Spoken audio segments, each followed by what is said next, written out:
اچھا یہ کل جو ہے نا طلاق کے حوالے سے کوئی بات چیت چل رہی تھی نا عرفان رمضان ٹی وی کے اوپر نا، تو یہاں پہ علماء کرام کے درمیان کافی بات چیت ہو رہی تھی.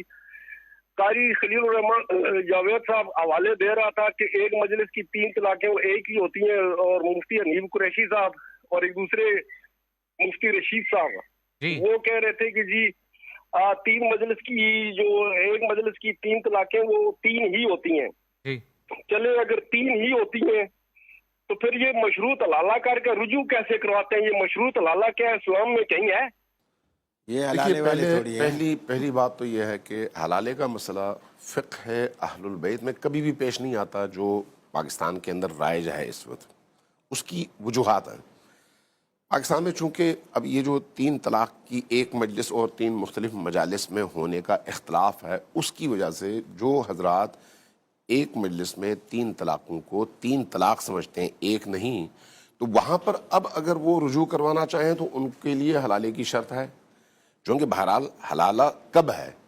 جب شوہر پہلی دفعہ اپنا حق طلاق استعمال کرے، رجوع کرے، دوبارہ استعمال کرے، رجوع کرے، تیسری دفعہ استعمال کرے. اس تیسری استعمال کے بعد اب اس کی طرف اس کے پاس جو ہے حق طلاق نہیں ہے. جب حق طلاق نہیں ہے تو اب اگر وہ چاہے دوبارہ شادی کرے تو کیا کرے؟ وہ کچھ نہیں کر سکتا.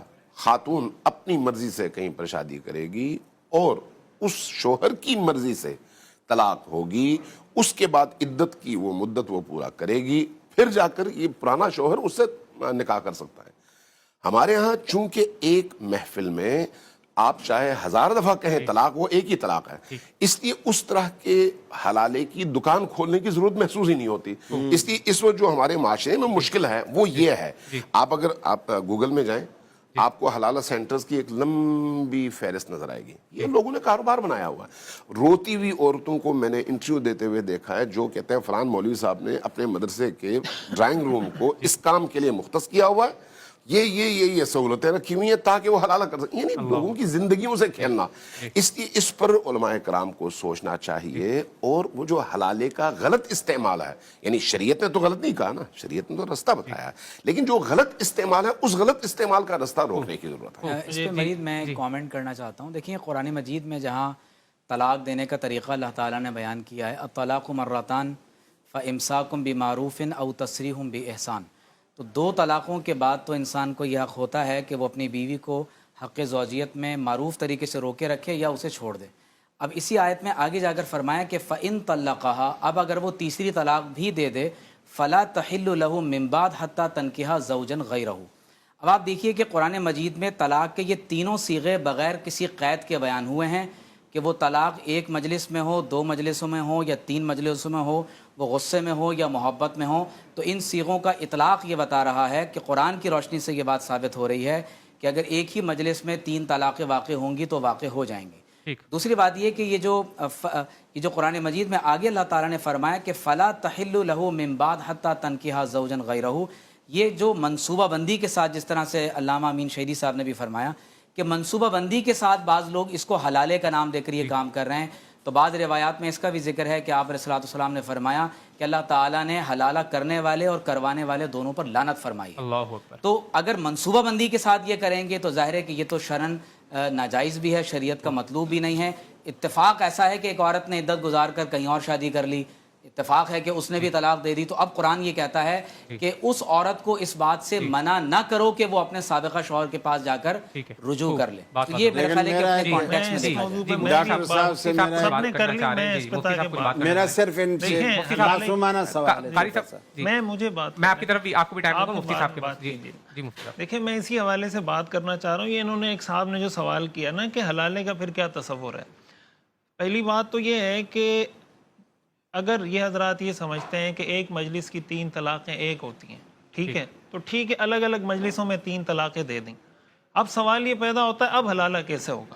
پہلی بات تو یہ حلالہ قرآن میں اس کا تصور تو موجود ہے نا، فَإِن طَلَّقَهَا فَلَا تَحِلُّ لَهُ مِن بَعْدُ حَتَّى تَنكِحَ زَوْجًا غَيْرَهُ. اس آیت کا یہی مطلب ہے کہ تیسری طلاق کے بعد بیوی اس وقت تک پہلے شوہر کے لیے حلال نہیں ہوگی جب تک وہ دوسرے شوہر سے نکاح نہ کر لے. اور صحیح حدیث کے اندر رسول اللہ صلی اللہ علیہ وسلم نے فرما دیا حتی تذوق من عسیلتہ حتی یذوق من عسیلتها وتذوق من عسیلتی، کہ جب تک ان کے آپس کے ازدواجی تعلقات قائم نہ ہو جائیں یہ پہلے شوہر کے لیے حلال نہیں ہو سکتی. تو جس طریقے سے حلالہ اس صورت میں ہوگا جس صورت میں ان کے نزدیک 3 طلاقیں ہو جاتی ہیں، بالکل اسی طریقے سے حلالہ اس وقت ہوگا جب ایک مجلس میں 3 طلاقیں دے گا کوئی شخص، تینوں طلاقیں واقع ہو جائیں گی. اس میں ہماری تفصیلی بات الحمدللہ یہاں ہو چکی ہے دلائل کی روشنی میں. جیسے ڈاکٹر صاحب نے اس پہ بات کی مشروط حلالے کی، یہ کنفیوژن پھیلانے کی کوشش کی جاتی. اصل میں جو مسئلہ پیدا ہوتا ہے نا وہ اس سے ہوتا ہے کہ آپ اگر اپنا موقف پیش کر رہے ہیں دلائل کی روشنی میں پیش کریں.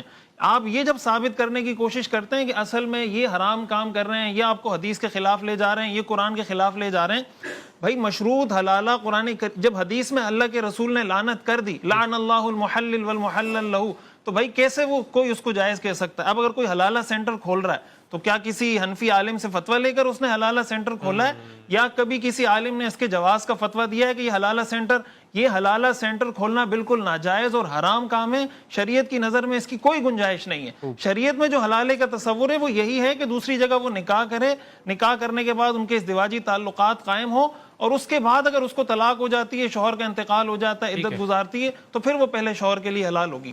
جی میرا چھوٹا سا یوں سوال تھا کہ الطلاق مرتان فامساک بمعروف او تسریح باحسان، اگر طلاق مسلسل الفاظ کا نام ہے، طلاق طلاق طلاق، تو یہ امساک والا موقع کب آئے گا؟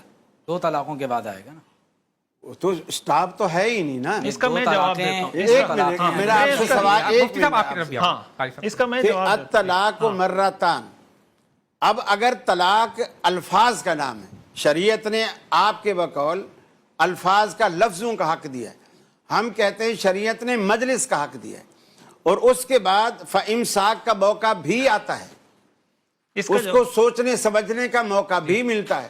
جب آپ نے ایک دم 6 گولیاں اس میں تھی تو 6 کی 6 آپ نے نکال. میں اس کا جواب دیتا ہوں. میں نے جو استدلال پیش کیا ایک منٹ میری بات، ابھی تو آپ گھنٹہ بعد بات کر کے بیٹھے ہیں تو مجھے بات تو کرنے دیں. میں نے جو استدلال پیش کیا ہے وہ یہ ہے کہ قرآن میں طلاق کے صیغے مطلق بیان ہوئے ہیں، ان کو کسی مجلس کے ساتھ خبر واحد سے مقید نہیں کرنا چاہیے. قاری صاحب ایک منٹ، میں ایک بات عرض کروں. دیکھیں یہ جو بحث ہو رہی ہے نا یہ مدرسے کی بحث ہے، اصل میں چونکہ یہ بات آ گئی. ایک منٹ صرف مجھے ایک منٹ بات کرنے دیں. یہ بحث اپنے دلائل کو ثابت کرنے کے لیے ہے، عوام کے لیے نہیں ہے. عوام یہاں پر کچھ سیکھنا چاہتی ہیں. آپ دیوبندی مکتب کی نمائندگی کر رہے ہیں، یہ اہل حدیث کی، یہ فرض کریں بریلویوں کی، لیکن ہے تو حنفی ہی، اور میں مکتب اہل البیت کی. مجھے چاہیے کہ اپنا نقطہ نظر بیان کروں، مجھے سننے والے اس پر عمل کریں، ان کے سننے والے اس پر عمل کریں. ہم اگر حل کرنا چاہیں قیامت تک بیٹھیں گے، یہ مسئلہ یہاں پر حل نہیں ہوگا.